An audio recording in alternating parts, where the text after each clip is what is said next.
আসার আগে এই দেশের জঙ্গিগোষ্ঠী হস্তান্তর হয়ে যাবে বলে, কারণ ওনারা জানে না এই বাংলাদেশের সুন্নি জনতার বিভিন্ন প্ল্যাটফর্মে ঘুমিয়েছিল, এখন আর বিভিন্ন রূপে নাই।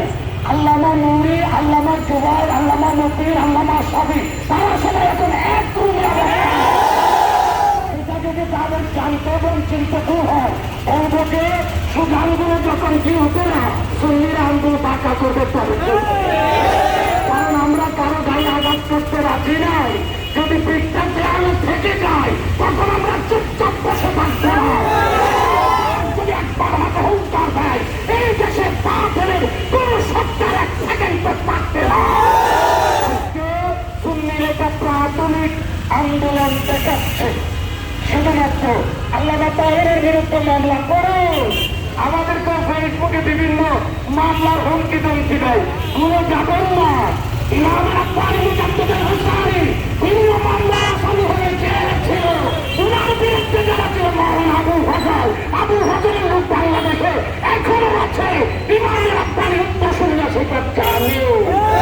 সুতরাং সাবধান হয়ে যান। প্রশাসন আইনের প্রতি আমাদের শ্রদ্ধা। মিডিয়ার ভাইদেরকে বলবো সঠিক বক্তব্য উপস্থাপন করুন। সরকারকে ওরা বাহিনী কম্বল বাড়িয়ে চোরাকে দেখা আপনার সর্বোচ্চ প্রাণ ছিল ইতিহাসের পাতায় সেটা লেখা আছে।